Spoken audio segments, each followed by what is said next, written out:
The rain was falling hard that evening. Big, cold drops splashed into puddles and rolled down old wooden porches in the little town of Delwood. It was the kind of town where people used to smile more, but that was long ago. Now, shutters hung loose from windows, paint peeled like old bark, and the sidewalks cracked beneath tired feet. Down one of those rain-slicked streets walked a girl named Lila. She was just 14, small for her age, with tight curls pulled back by a faded red ribbon. Her shoes were too thin for weather like this, and every step sent a chill up her legs. She held her coat shut with one hand and clutched a few crumpled dollar bills in the other. Lila had just finished her shift at the corner store. It was a tiny place run by old Mr. Green, who still used a bell above the door and counted change by hand. Every penny she earned went to help her grandmother, Miss Edna, who lay sick at home with a stubborn cough and a stack of unpaid bills.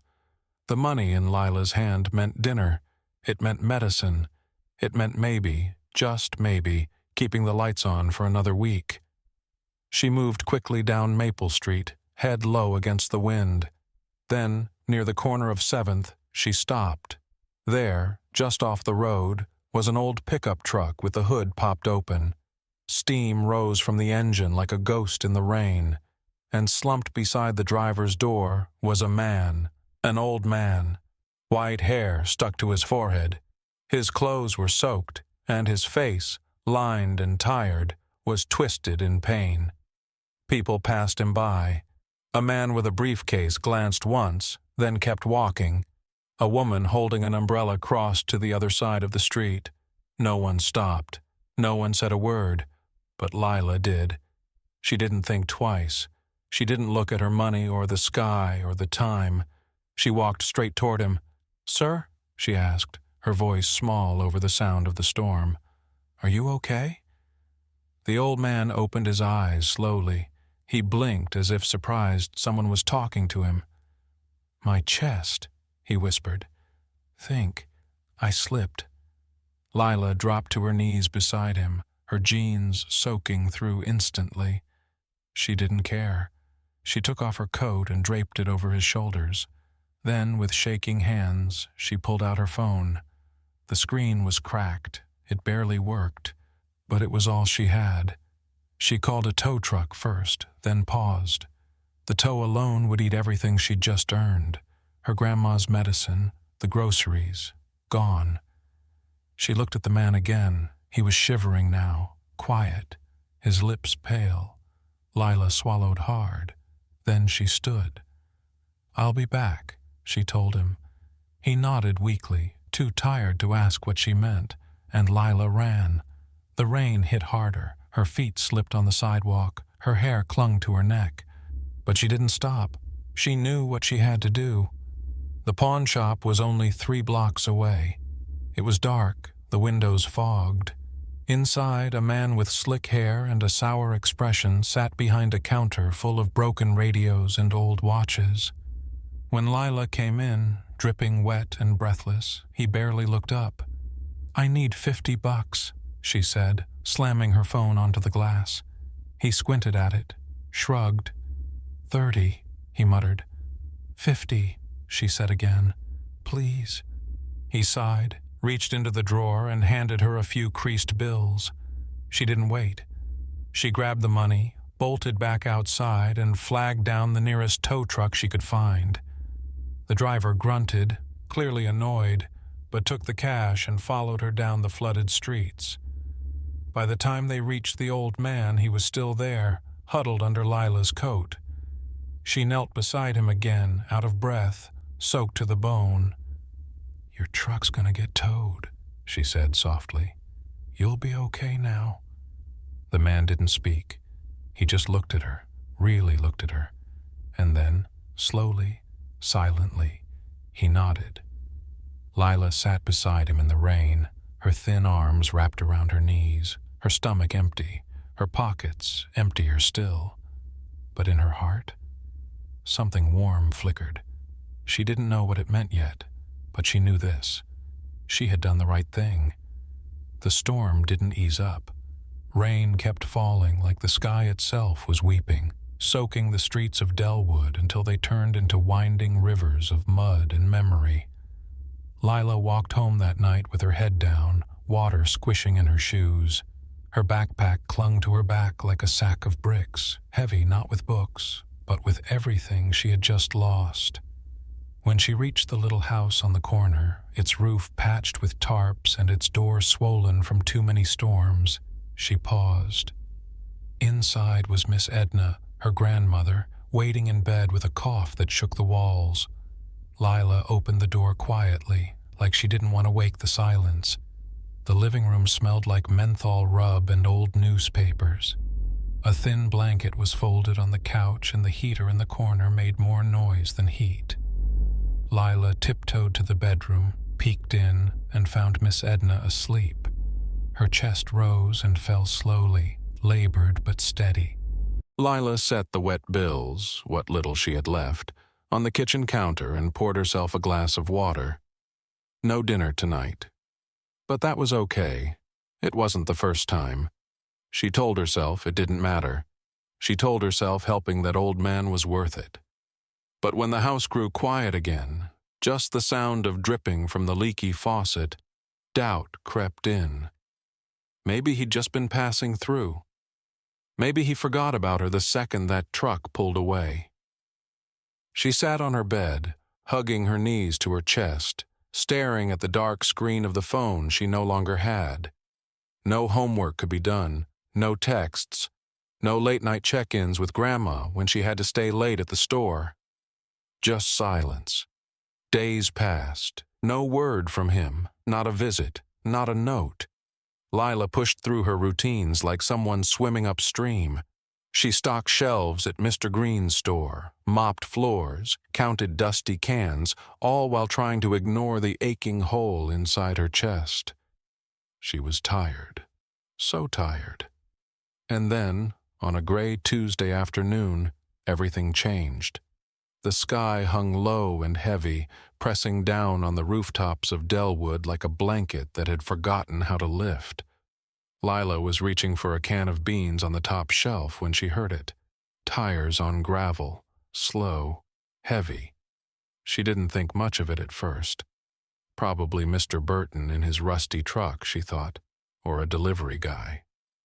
But then the bell over the store door rang, not the usual lazy jingle. This time it snapped like a clap of thunder.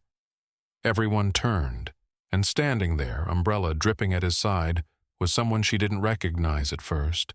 He looked taller now, stronger. His white hair was combed neatly back. His suit was dark, perfectly pressed. His shoes shined like mirrors, and his eyes, those eyes, searched the room until they found hers. Lila froze. It was him, the old man from the street, but no longer tired, no longer worn. He walked forward slowly, each step echoing against the tile floor like a drumbeat. People stared. Mr. Green dropped a soda bottle behind the counter. A woman stopped mid-sentence and turned to whisper to her friend. Whispers spread like wildfire. Lila stepped down from the stool and wiped her hands on her jeans. Her heart was racing. He stopped in front of her, close, and smiled. A warm smile, a real one. "Lila Brooks," he said, voice deep and steady. "I've been looking for you." She opened her mouth, but the words tangled up in her throat. I didn't expect." He nodded gently, slipping a hand into his coat. "My name is Edward Harlan," he said, pulling out a card. It shimmered faintly under the store lights. "Harlan Holdings.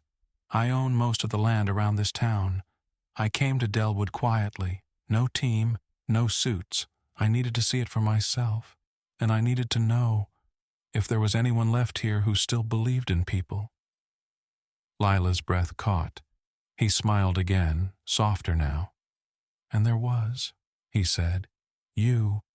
She tried to speak, tried to say she hadn't done anything special, but he raised a hand to stop her. "You didn't do it for attention, or money, or gain. You helped because it was right. And that," he said, "is the kind of person this world needs more of." From the doorway, a man in a gray suit stepped forward, holding an envelope and a set of keys. Edward Harlan took them and placed them gently in Lila's hands. She stared, confused, shaking. "In there," he said, "is a scholarship. Any university you want. Tutors to help you get there. A new home, a real one, and a fund, so you'll never have to trade your future for someone else's survival again." The store was silent. Even the buzz of the fridge seemed to fade. And Lila?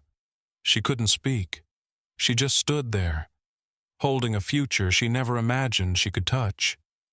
The news spread through Delwood like a summer storm, sudden, loud, and impossible to ignore. Lila Brooks, the quiet girl with hand-me-down shoes and a ribbon that had lost its color years ago. The girl who gave away candy to kids who couldn't afford a stick of gum. The same girl who once mopped the corner store floors after school while humming songs only she seemed to remember. That girl was now the owner of a new house on Birch Lane, a real house with a clean white fence, shiny windows, a porch swing that didn't creak with every breath of wind. The kind of house no one from her side of town had ever dared to dream about. And just like that, everything changed. Lila didn't wake up to dripping faucets anymore. She woke up to sunlight pouring through clean curtains and the sound of Grandma Edna humming off key in a warm kitchen where the stove worked and the floors didn't groan. But even with the soft bed and the quiet mornings, some part of Lila still didn't believe it. Some mornings she'd lie still, staring at the ceiling, half waiting for it all to vanish. A dream. That's what it felt like. A dream that had taken root in the middle of a life filled with nothing but small, hard truths. And Edward Harlan? He didn't vanish either. He came by. Often. Sometimes in that sleek black car that seemed too shiny for Delwood. Sometimes on foot, coffee in hand, newspaper tucked under his arm, dressed like he belonged on Wall Street, and yet somehow looked perfectly at ease standing outside the local diner. He'd ask about her schoolwork, tease her about how he expected nothing but straight A's now that he was her personal investor. He even called himself that once with a chuckle and a wink. It made Lila laugh, and that laugh, soft and real, was something Delwood hadn't heard in a long while. Little by little, the town changed, too. Cracked windows were replaced with clean glass. Sidewalks, once broken and forgotten, were patched and painted. The corner store got a new sign. The library reopened. And the playground down the road. It finally had swings again, ones that didn't squeal like ghosts when the wind blew. Something was coming back to Delwood. Hope. It started small. A neighbor helping another carry groceries. A boy who once kicked rocks now helping paint the old community hall. People started saying hello again. Started remembering that kindness wasn't weakness. It was courage. And Lila? She became something of a legend. But she never acted like it. She still smiled at strangers. Still stopped to tie a kid's shoe. Still walked slow past the old church on Sundays, tipping her head at the preacher whether she went inside or not. She never forgot who she was, and she never forgot the night she ran through the rain with $30 in her pocket and a cracked phone in her hand, choosing a stranger's need over her own hunger. That story passed from mouth to mouth like something sacred, the girl who gave it all away and got more than she ever imagined. But what mattered most to Lila wasn't the story, or the house, or even the scholarship. It was Grandma Edna. Watching her sip tea on the porch, wrapped in a quilt she hadn't used in years because the cold inside used to bite straight through it. Watching her laugh again, really laugh, as she told neighbors about how Lila once tried to sell lemonade in the middle of a thunderstorm when she was 6. That laughter, that was everything. One evening, as golden light spilled over the rooftops and turned the town soft and glowing, Lila stood outside her new house, watching the sky. Edward Harlan stepped up beside her, quiet as ever. "You've done a lot here," he said. Lila shook her head. "You're the one who built the school, fixed the roads, painted the signs." He smiled gently. "But you reminded them what mattered," he said. "You lit the match. The rest of us just followed the light." She didn't say anything, just looked out at her town, still worn, still healing, but now humming with something it hadn't had in a long time. A pulse, a heartbeat, a future. And she knew, deep down, that all of it had started with one small choice, one tired night, one soaked street, and one word whispered into a storm: help. The day the new school opened felt like something out of a movie. Blue skies stretched high over Delwood, not a single cloud. The kind of spring day that smelled like cut grass, new pencils, and second chances. Everyone came out, kids in their Sunday clothes, parents holding hands, old folks in folding chairs lined up under banners that read, "Welcome to Harlan Academy." Lila stood just behind the podium, clutching the speech she'd rewritten 6 times. Her hands trembled, but not from fear. This was something else, something heavier, something holy. She looked out over the crowd. There was Grandma Edna sitting in the front row with her red hat tilted just so. Her silver curls bounced every time she nodded. Mr. Green stood beside her, hands in his pockets, eyes a little misty, even though he'd never admit it. And next to him, the man from the pawn shop, still grumpy, still scowling, but here. And then, toward the back, arms folded, wearing that same calm half-smile, stood Edward Harlan. Lila took a deep breath. The microphone crackled. Her voice came out quiet at first. "Kindness," she began, her eyes scanning the sea of faces. "Costs nothing, but it gives everything." A hush fell over the crowd. I didn't know when I helped that man that night that my whole life would change. I didn't do it for a reward. I didn't even do it because I had much to give. She paused. The wind tugged at the edges of her note cards. I did it because someone had to go first. She looked at the kids seated on the pavement, their eyes wide, their knees dusty. "We're all part of someone else's story," she said. "We can be the page where they fall apart, or the line that helps them back up." The wind stopped. Time held its breath. "I hope," Lila said, her voice clear and steady now, "that all of us, every single one, chooses to be the part that saves." Silence, then clapping, and more. Cheers, whistles, hands raised high. Some people cried, others laughed, but everyone felt something shift. Delwood had never clapped like that before. Lila stepped back from the podium, her heart thudding so loud it drowned out the noise. She smiled, not the kind you wear for pictures, but the kind that comes from someplace deep, someplace scarred and strong. Later, after the ribbon was cut and the doors swung open to the new classrooms and shiny hallways, Lila drifted toward the edge of the crowd. The music played, kids ran in circles, balloons bobbed in the breeze. She stood quietly, just watching, taking it all in. A little boy with wild hair and cotton candy on his cheek tugged at her sleeve. He couldn't have been older than 6. He held out a melted lollipop, half-wrapped, sticky and warm. Lila blinked, surprised. "You want me to have this?" she asked, kneeling down. He grinned, 2 front teeth missing, eyes sparkling. Without hesitation, Lila took the candy like it was gold. "Thank you," she said, smiling wide. "You have no idea how much this means." Behind her, Edward Harlan laughed, a deep, rich sound that rolled over the playground like a warm wind. And in that moment, it felt like the town of Delwood had found something it had lost a long time ago. Not just pride, not just hope, but light. A light that started with one girl who had nothing and gave everything. Weeks passed, then months, and Delwood, this sleepy little town once forgotten by time, began to breathe again. The weeds that once choked the sidewalks were replaced with flower beds and neat patches of green. The corner benches, once worn smooth by worry, now held laughter, coffee cups, and conversation. People started smiling again, and not the kind you fake out of politeness. Real ones. Something had changed, and everybody knew it had started with Lila. But if you asked her, she'd shake her head and say she was just in the right place at the right time, that she didn't do anything special.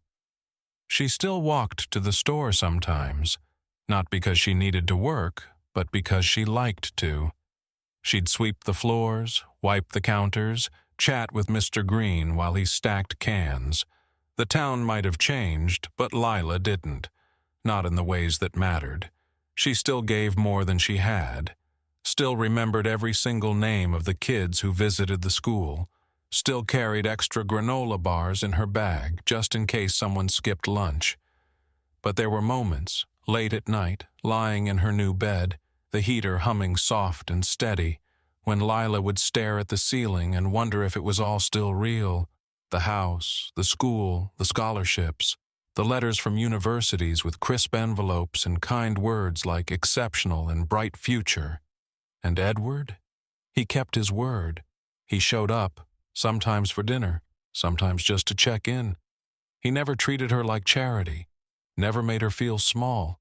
He talked to her like she mattered, like her thoughts, her dreams, her stubborn little beliefs could shape the world.